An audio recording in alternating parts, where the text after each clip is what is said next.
Good morning, world. Good morning, fam. This is Majolan Date here. Today is the 26th of April. It is 7:53. So yesterday, things went pretty well again. Um, I got on Chipotle again at the very end. I was just feeling like really hungry.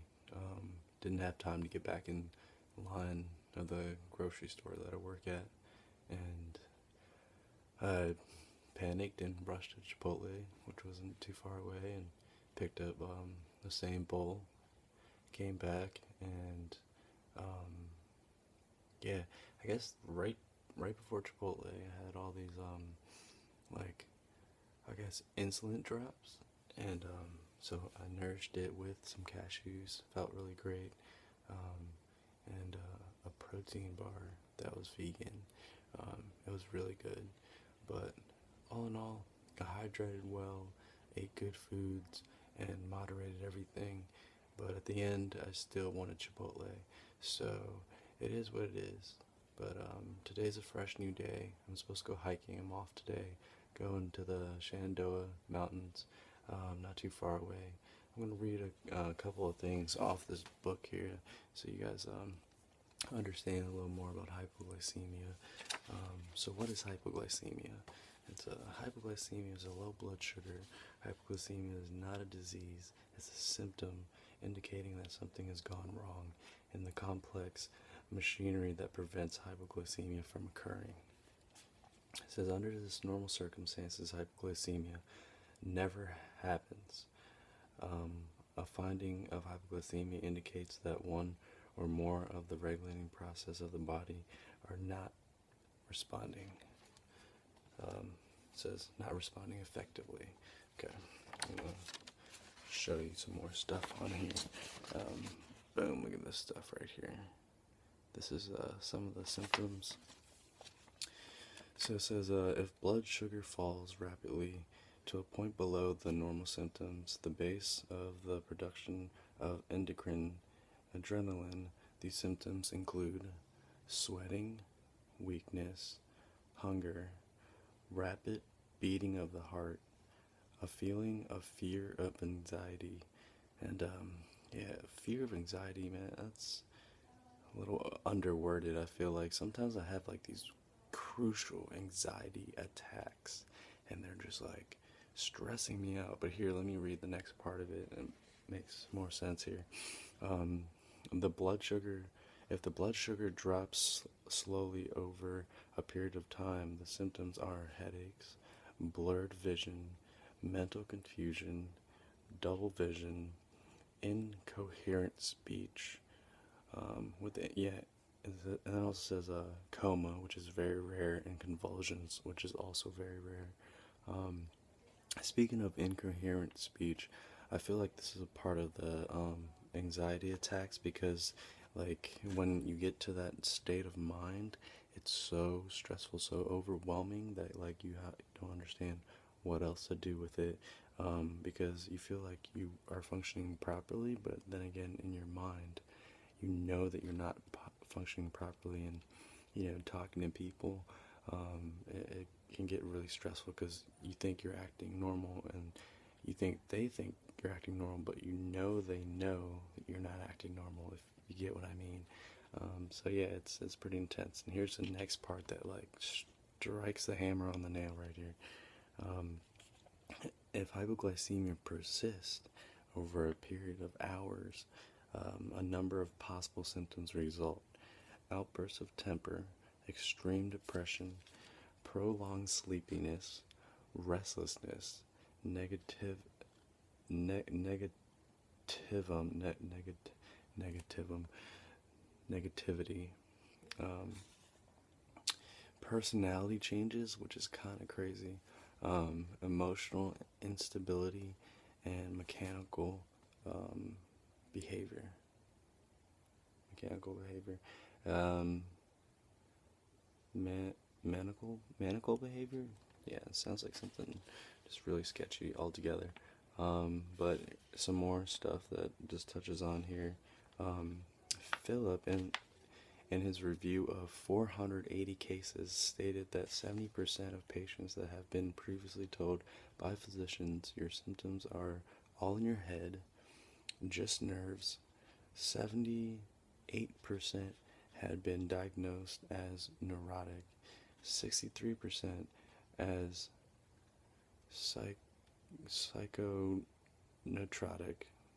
Dr. Phillips listed his findings: fatigue and exhaustion, 87%, irritability, and 89%, nervousness, 94%, lack of concentration, 42%, spells of weakness, dizziness, tremors, and cold sweats is 68%, palpitations and tachycardia is 54%, inner trembling is 57%, and gastro symptoms 68%.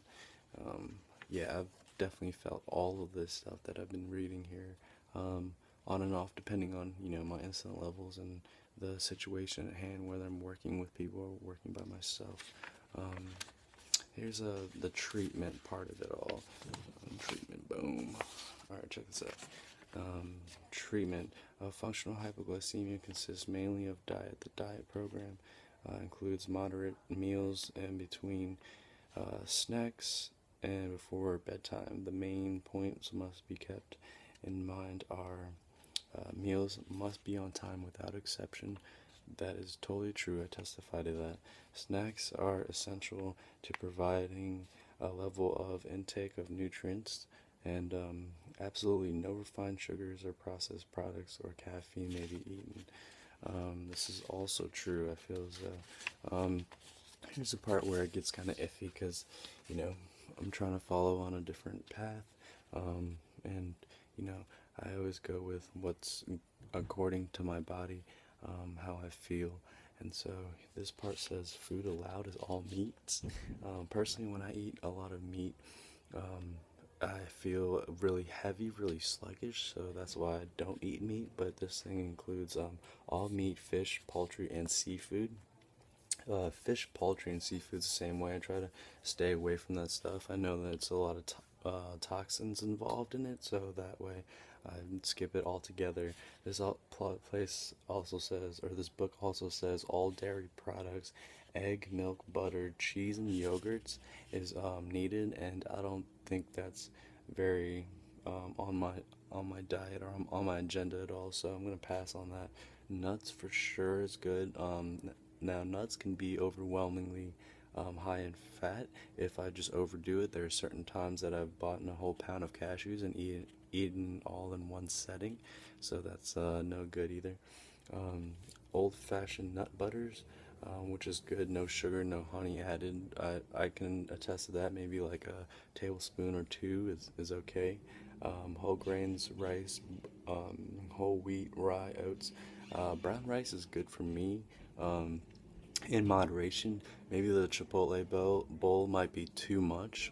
Maybe like, because normally the brown rice bowl from Chipotle is normally like two like Asian bowl servings. Normally, growing up, I usually only have one bowl of white rice, and I've converted to brown rice back then as well.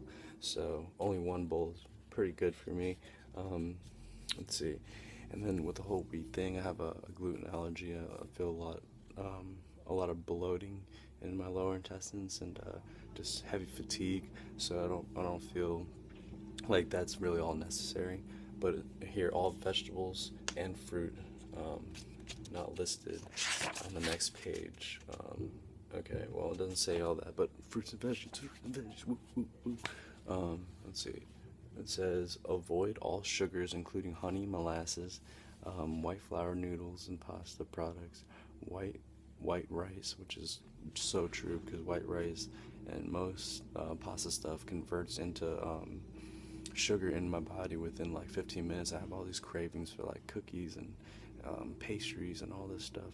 So that's no bueno for sure. It says to definitely avoid dates, and I don't entirely think that's true. It says raisins, other dried fruits high in sugar content. I don't feel like this is completely true to a certain extent, because the other day I had dehydrated jackfruit. I had no problems with it, but the day afterwards I had maybe, I want to say, almost a pound of dehydrated jackfruit, and that was a little bit intense. I felt my insulin level just swinging a little bit, but with a little bit of hydration, it went away completely. Um, the reason why I have this thought in my mind is I know that I've been on a high raw vegan diet, just eating only fruits and vegetables, and I've eaten a high content of fruit during the morning all the way until 4 o'clock in the afternoon. And it's been no problem as long as I kept my fat really low. Um, if you guys are familiar with the 80-10-10 diet, I've been kind of following that a lot, and just trying my best to be on top of it, but at a very low fat rate. It's very easy to digest a lot of fruit content, a lot of fruit with sugar, natural sugars that come with the fruit. So, and normally in the morning I'll get anywhere from like 10 to 12 bananas minimum. That's including the smoothie, so it could come up to like 18, 20. There's also a 30bananasaday.com website, which is kind of crazy, but it's so awesome for people to realize that there is that fluctuation, that extremity. If you bring your fat content all the way down, there's a lot of testimonies as well as people doing really well on it. This video is kind of getting long, but yeah, I just want to mention that, and I'm excited for my hike today. I got 2 big papayas ready, a whole bag of oranges, and a bunch of raw vegan snack bars. So no processed, no garbage. Really excited. I'm gonna bring a bunch of water today, so I'll shoot some videos on that. Have a good day, y'all. Peace, peace.